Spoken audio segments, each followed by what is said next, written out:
Hi అండి. ఎలా ఉన్నారు? బాగున్నారా అందరూ? ఇవాళ ఏంటంటే జాకెట్ స్టిచ్చింగ్ అండి. మామూలు జాకెట్.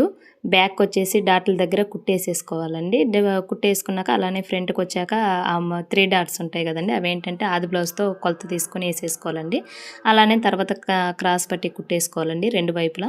కుట్టేసుకున్నాక ఆది బ్లౌజ్ తీసుకొని కొలతలు పెట్టుకొని కట్ చేసుకోవాలండి. కట్ చేసుకున్నాక ఫ్రంట్ అండ్ అలానే క్రాస్ పట్టీకి దగ్గరగా చేసేసి జాయింట్ చేసేయాలండి.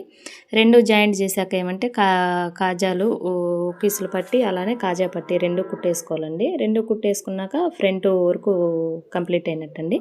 అలానే మెడ పీస్కండి క్రాస్‌గా కట్ చేసుకోవాలండి. నేనేంటే ఇక్కడ డబుల్ కుట్టేస్తున్నానండి. ఎందుకంటే మామూలు జాకెట్ కదా! మామూలు జాకెట్‌కి పైపింగ్‌కి అలా కంటే ఇలా డబుల్ కుట్టే బాగుంటుందండి. వీడియో ఏంటంటే ఫార్వర్డ్ కాబట్టి ఫాస్ట్‌గా వెళ్ళిపోతుంది. మీకు ఫుల్ వీడియో కావాలంటే కామెంట్ చేయండి. నేను నిదానంగా చెప్తాను. అలానే షోల్డర్ 2 జాయింట్ చేసేసుకొని హ్యాండ్స్ కూడా జాయింట్ చేసేసుకోవాలండి 2 వైపులా. జాయింట్ చేసుకున్నాక ఇంకా లూజ్ దగ్గర కొలత తీసుకొని అలానే సంక దగ్గర కొలత తీసుకొని బ్యాక్ దగ్గర తీసుకొని సైడ్ కుట్లు వేసుకోవాలండి. నచ్చితే లైక్ చేసి సబ్స్క్రైబ్ చేయండి ప్లీజ్.